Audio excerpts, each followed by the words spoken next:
Okay guys, so this is still Module 5, and this is the Christensen section, the hard truth about business model innovation. We're going to do this in probably 3 or 4 parts. I can't remember if it's 3 or 4, because there's a lot here, and I don't want to kill you with one great big long video.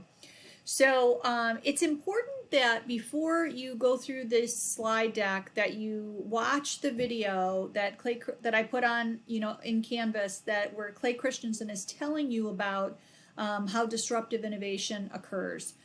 Because that is kind of the basis of what we're talking about here, and he's expecting that you know and understand that before we go through this piece of it, because this kind of piles on top of how disruptive innovation occurs. It's also important that the Utterback piece came before that, because Utterback kind of sets this whole thing up. So hopefully that you guys have done that reading and watched that video first. So the article, The Hard Truth About Business Model Innovation, really just takes us through the stages that a business model goes through from Utterback's fluid stage through the specific phase, and what kind of changes take place within the business. The reason, so this article was written in 2016, which was quite a bit after the whole disruptive innovation thing came out with Christensen. I think that was around 2012 or 2010. So it's been several years since this whole concept has come up. People are starting to look at things differently. And this was to help business people understand more, in a more granular way, how the business changes over time, and why it changes, and why the disruptive innovation video that Clay Christensen did, why it really happens the way he said it happened. Because he's not super specific in the video. He just says that these things occur, and the business really can't do anything about it. They see it coming, but they can't make the necessary changes. But in this article, he explains why those changes are so difficult to make. So we start off by looking at 2015 numbers. 54% of surveyed CEOs were worried about new competitors entering their market.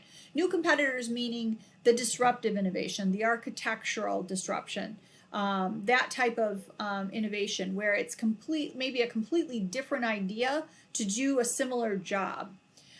In 2014, 94% of senior executives surveyed stated their companies had attempted some degree of business model innovation. So remember Pisano's graph that we had.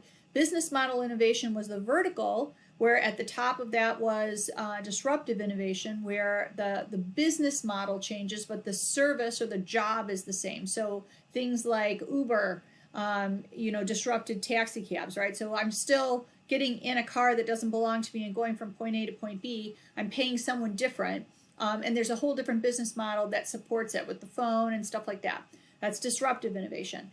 When you slide along the horizontal axis, we're looking at technological differences, right? So it's something that potentially comes out of that. Those were the changes, like the changes to the pharmaceutical companies, where we went from doing biomedical or chemical to biomedical type things, where the technology changes, but the business model stays the same. So I'm going to make the same product, I'm going to charge the same amount of money, I'm going to put it through the same channels, I'm just going to produce it in a different way. That's that technological difference.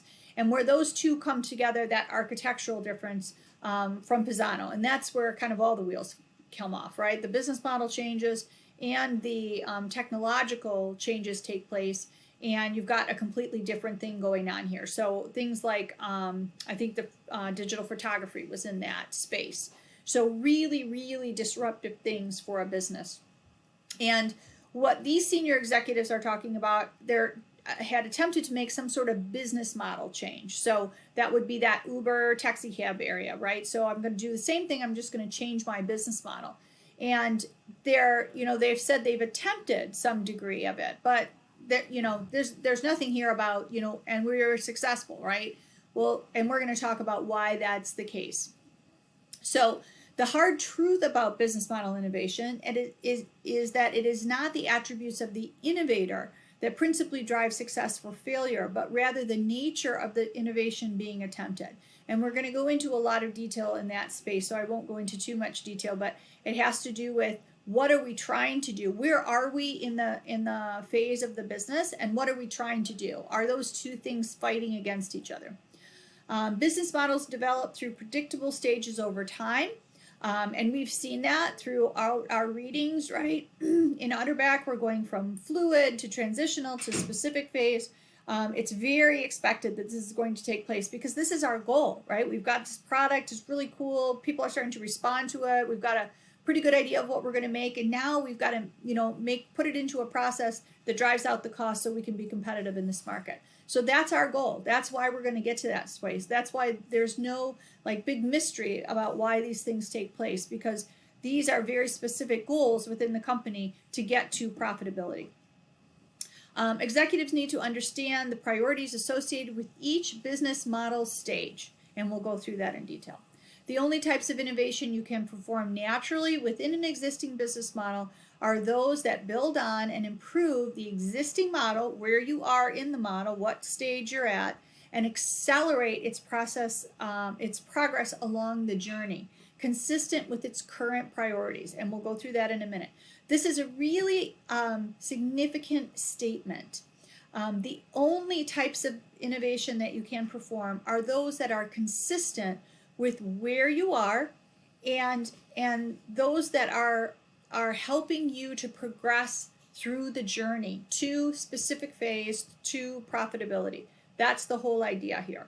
And so this is Christensen trying to be very specific about why things happen and what's taking place in the market, and what to do about it.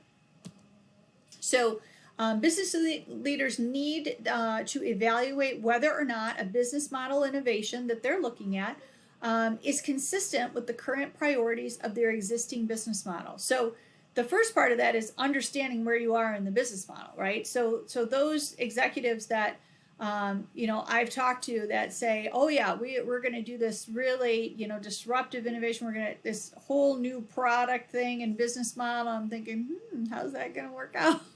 They're just completely out of touch with where the company, where the organization really is and what they're going to be capable of doing. So so once we understand where we are and what we want to do, the questions we need to answer about this new innovation are, where should this new initiative be housed? So are we going to keep it under the same roof as our existing company, our existing organization? How should its performance be measured? Will the company's resources support it? Will the company's resources extinguish it? So you look at these questions, and Christensen's very specific about why these questions are important.